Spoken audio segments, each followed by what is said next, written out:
Tema 1.1. Generalidades. Para entender lo que es el derecho económico tenemos que partir de la base de definir qué entendemos por derecho.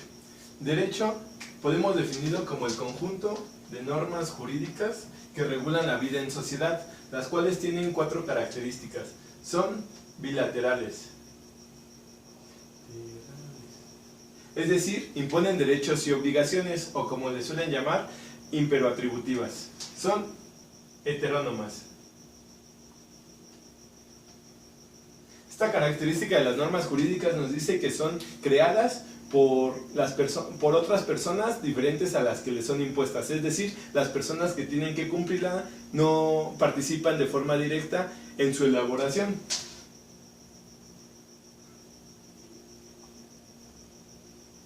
La próxima característica que encontramos es que son exteriores, y esto hace referencia a que el derecho le importa las conductas de las personas o las omisiones en dado caso, es decir, lo que se materializa en el mundo fáctico.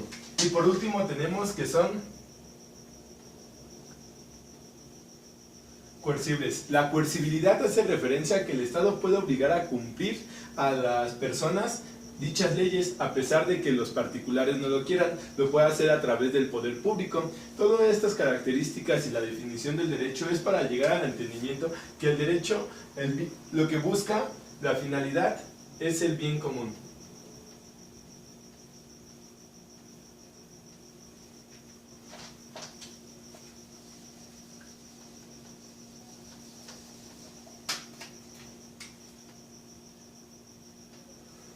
Vamos a encontrar en la plataforma una definición distinta del derecho, la cual dice que el derecho es un sistema normativo con contenido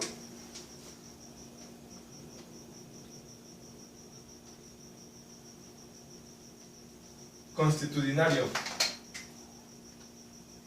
espiritual y ético, la cual busca llegar a establecer o alcanzar principios o valores como lo son la justicia, la seguridad, la libertad, entre otros. Esta definición puede ser criticada ya que podemos decir que el sistema jurídico mexicano no es constitucionario. Esta palabra, este concepto jurídico fundamental hace referencia a que un sistema jurídico constitucionario se basa a través de las costumbres. En México no pasa eso, ya que contamos con diferentes disposiciones normativas y legales como lo es la Constitución, los tratados internacionales, las leyes federales, las leyes locales, los decretos, entre otras muchas. Es decir, nosotros contamos con un sistema jurídico positivista, más no constitucionario, no nos regimos a través de la costumbre. Por eso el derecho no puede ser un sistema jurídico con contenido constitucionario, pero sí puede ser un sistema jurídico con contenido espiritual, si hacemos referencia a la obra de Montesquieu en su libro del espíritu de las leyes, el cual Montesquieu mencionaba que el legislador tiene que encontrar el espíritu de la sociedad a quien va a ir dirigida la ley que está creando para que ésta pueda ser aplicada de la mejor manera. Montesquieu mencionaba que tenía que tomar en cuenta a los legisladores cosas tan pequeñas que parecían no importantes como lo llegaba a ser el clima. Es por eso que un país no puede copiar la ley idénticamente de otro país, porque esa ley solamente sirve para una sociedad, fue pensada para una sociedad en especial. A eso nos referimos cuando hablamos del espíritu de las leyes. A través del derecho podemos desentrañar el espíritu de las mismas a través de métodos de interpretación, como lo puede ser el método exegético, el cual busca llegar a la esencia de la norma. También dicen que es un contenido ético, entendido la ética como la disciplina filosófica encargada de estudiar la conducta humana en sociedad para ver si ésta es calificada de correcta o incorrecta, muy relacionada con la moral. Una vez que tenemos esta definición, que nos vamos a quedar con que el derecho es un conjunto de normas jurídicas que regulan la vida del hombre en sociedad para la búsqueda del bien común, ya que la definición en plataforma puede ser criticable como lo hemos hecho hace un momento. Vamos a decir cuál es la intervención del Estado en los sistemas jurídicos, ya que lo que queremos vislumbrar es el derecho económico. Y surge otra pregunta importante.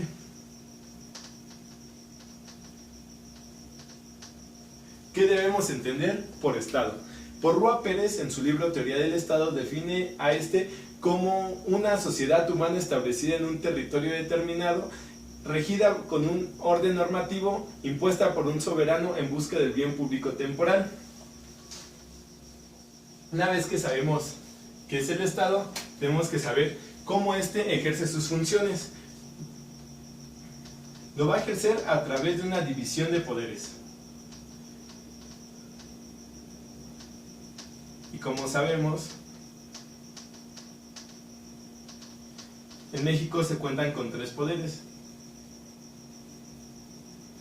como lo puede ser el Poder Judicial, el Poder Ejecutivo y el Poder Legislativo. El Estado, a través de estos 3 poderes, redistribuye las tareas encomendadas al Estado para que pueda haber una correcta administración de la sociedad, para que no se llegue a un caos. Es por eso que cada poder tiene facultades y tiene atribuciones que a cada uno le corresponde, y por ello es así como tradicionalmente se ha venido haciendo una división clásica del poder, hecha desde Montesquieu, Thomas Hobbes y John Locke.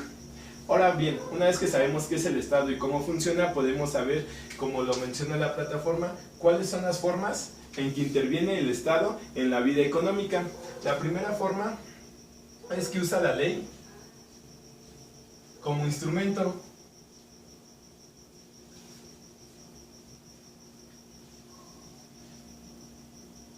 De programación económica.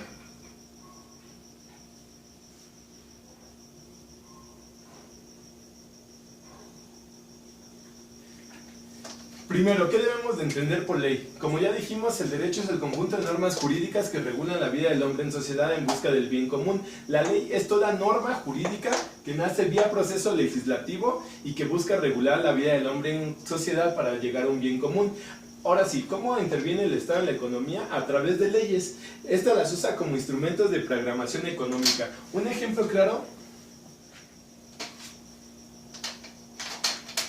lo podemos encontrar en la Constitución Política de los Estados Unidos Mexicanos, en especial en su artículo 25. En sus primeros párrafos, solo me dedicaré a leer el segundo por cuestiones de tiempo. El artículo 25, segundo párrafo, dice lo siguiente: el Estado velará por la estabilidad de las finanzas públicas y del sistema financiero para coadyuvar a generar condiciones favorables para el crecimiento económico y el empleo. El Plan Nacional de Desarrollo y los planes estatales municipales deberán observar dicho principio. Aquí el Estado, en el artículo 25 constitucional, está usando la ley como instrumento para una programación económica, es decir, dice que el Estado es el rector de las finanzas públicas. El segundo punto que encontramos en la plataforma dice que se instauran principios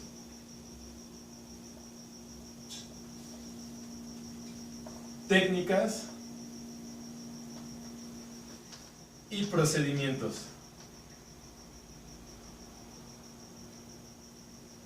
El Estado, a través del conjunto de normas jurídicas, establece principios, técnicas y procedimientos para la intervención del Estado en la economía. Por ejemplo, otra vez podemos remitirnos a la Constitución, ahora en su artículo 31, fracción cuarta, lo cual nos menciona: artículo 31, son obligaciones de los mexicanos, fracción cuarta, contribuir para los gastos públicos, así de la Federación como de la Ciudad de México o del Estado y municipio en que residan, de manera proporcional y equitativa que dispongan las leyes. Aquí encontramos en el artículo 31, fracción cuarta de la Constitución, un principio que es el principio de la equitativa contribución. Es decir, dice que los mexicanos tienen la obligación de contribuir al gasto público, pero dice que va a ser de manera equitativa y proporcional a sus ingresos. Este es un principio que el Estado instaura para intervenir en la economía a través de varios procedimientos que se explican en leyes especializadas, como lo podemos encontrar en el Código Fiscal de la Federación, en el cual se nos establecen procedimientos a través de los cuales pueden ser cobrados estas contribuciones que los particulares no le han pagado al Estado, como puede ser a través del PAI, el proceso administrativo de ejecución. Es así como el Estado interviene en la vida económica. Y por último, contamos que el poder ejecutivo en menoscabo del poder legislativo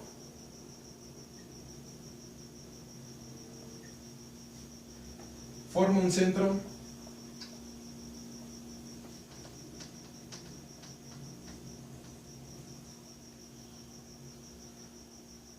de producción jurídica.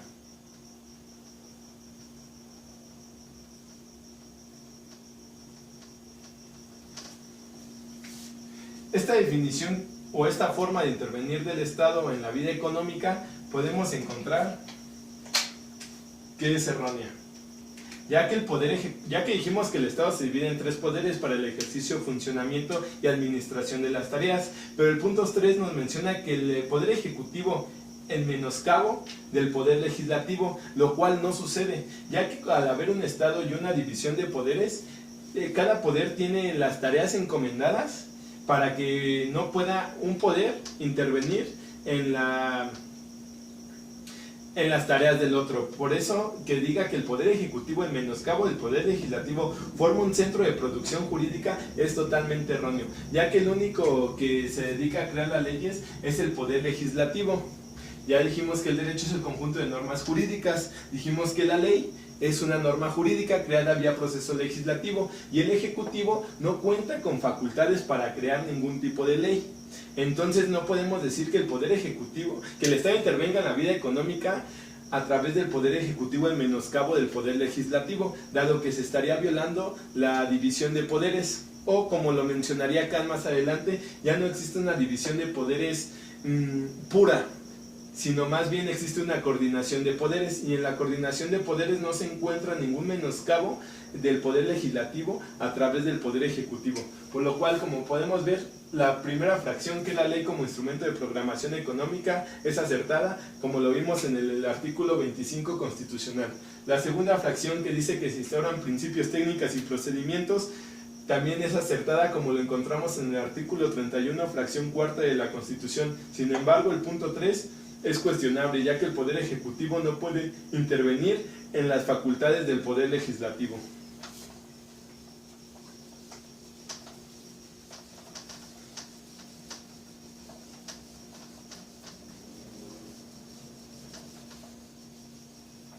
Ahora bien, tenemos que el estado de bienestar surge del indicador de progreso social y se articula y estructura la estructura económica, la era económica. Para entender esto tenemos que saber cuáles son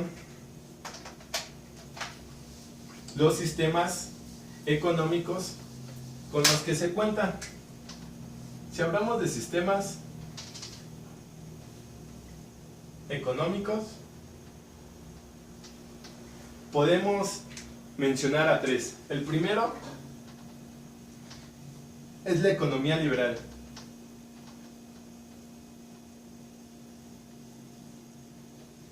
La cual cuenta con un sistema jurídico con características individualista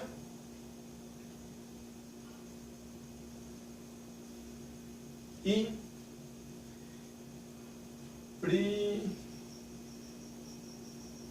privatista.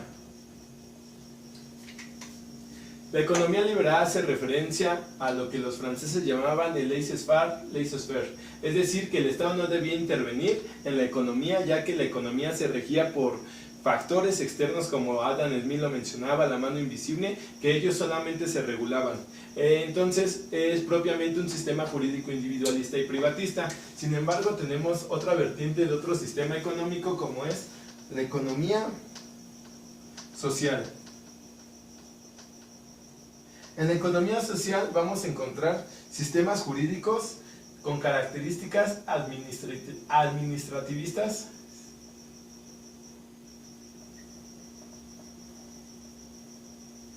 y públicos,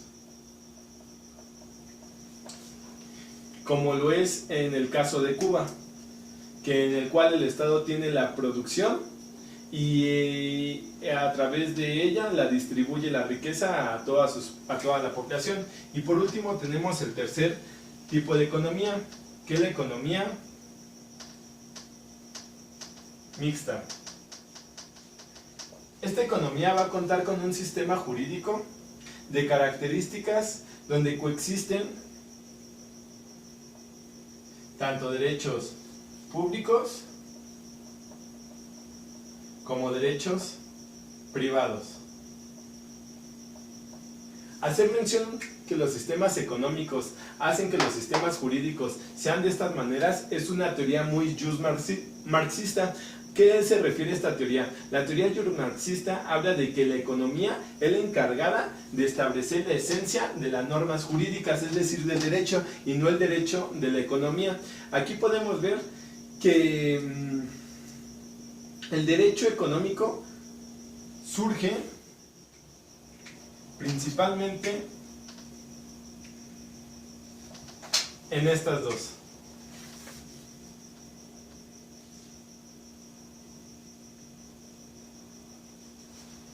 Es decir, la intervención del Estado en la economía surge en sistemas económicos, socialistas o mixtos, en donde tienen este tipo de sistemas jurídicos. No puede surgir el derecho económico en una economía liberal, ya que el Estado no interviene en este tipo de economía, es decir, entonces no puede crear normas jurídicas para poder intervenir, ya que aquí lo que se busca es un carácter más individualista y privatista de las normas jurídicas, y entonces el Estado se encomienda simplemente a ser un protector de las personas. Pero en estos dos sistemas económicos, social y mixto, decimos que surge el derecho económico. Ahora bien,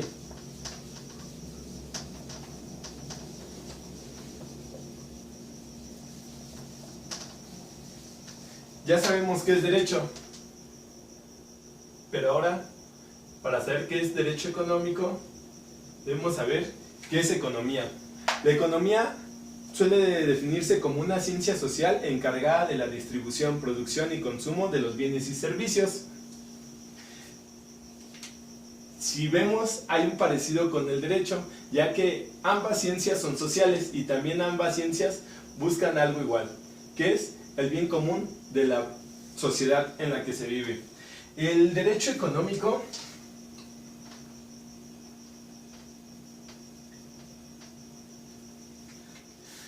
surge con un carácter instrumental, es decir, es un instrumento del Estado para planificar, registrar, sistematizar y evaluar las normas, que son creadas, dice la página, de forma empírica,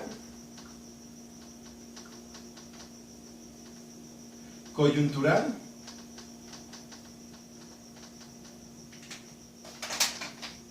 y no codificadas.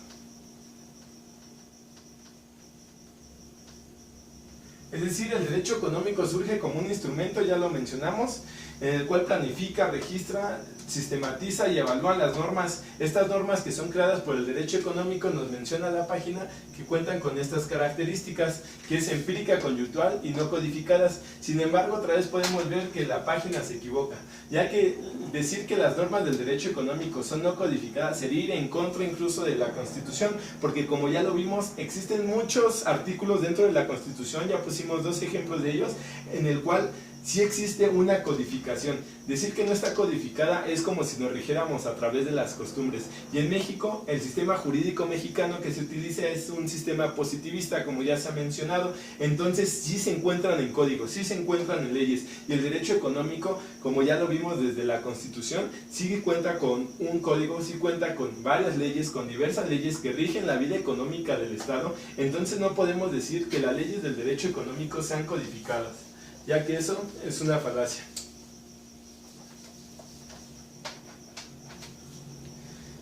El derecho económico surge como una rama del derecho. La rama del derecho, en una clasificación clásica, se divide en derecho público y en derecho privado. Para definir rápidamente, el derecho público son todas aquellas relaciones que van de supra a subordinación, en donde el Estado se impone a los particulares. En cambio, en el derecho privado existe una coordinación de voluntades, tantas como el acto jurídico las necesite, puede ser unilateral, bilateral, trilateral, en las cuales el Estado, si va a intervenir en carácter de derecho privado, pierde su esfera, su carácter de soberano y entra en un plano de igualdad con los particulares, cosa que no pasa en el derecho público. Decimos que el derecho económico es una rama del derecho, entonces podríamos decir que entra dentro del derecho público. Debido al dinamismo social y la evolución que ha tenido la sociedad a lo largo de varios tiempos, tienen que surgir varias ramas del derecho, como lo llega a ser otra clasificación no clásica, en donde la cual nos dice que también existe la división que es derecho público, privado y derecho social. En el derecho social encontramos algunos tipos de derecho de grupos vulnerables, como lo suele ser el derecho agrario, el derecho familiar, entre otros. Es decir, el dinamismo social hace que el derecho se esté actualizando en cada momento, y es por eso que el derecho económico también surge debido al dinamismo social y a la evolución de la sociedad, pero surge como una rama del derecho público. ¿Por qué? Porque el Estado, en su calidad de soberano, rige las relaciones que van de supra a subordinado, es decir, un ente privado no se encuentra en el mismo carácter de igualdad ante el Estado cuando hablamos de relaciones económicas. Por ejemplo, lo podemos ver en el caso de la Secretaría de Hacienda y Crédito Público, a través de la cual ella, como autoridad, no se encuentra en un plano de igualdad ante el contribuyente, ya que tiene amplias facultades, procedimientos, leyes, reglamentos y demás que le permiten cobrarle las contribuciones no pagadas del contribuyente. Es decir, el Estado interviene a través de la Secretaría de Hacienda y Crédito Público para obligar al contribuyente a pagar los impuestos no declarados. Es lo que mencionábamos al principio, que el conjunto de normas jurídicas tiene como característica que son coercibles, es decir, que el Estado te obliga a que las cumplas aún en contra de tu voluntad. Por eso podemos ver que el derecho económico es una rama del derecho, pero en específico del derecho público.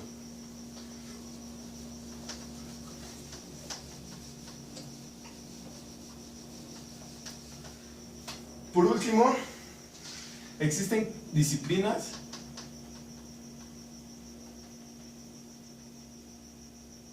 científicas de importante vinculación a lo que podemos entender como derecho económico, las cuales son 4.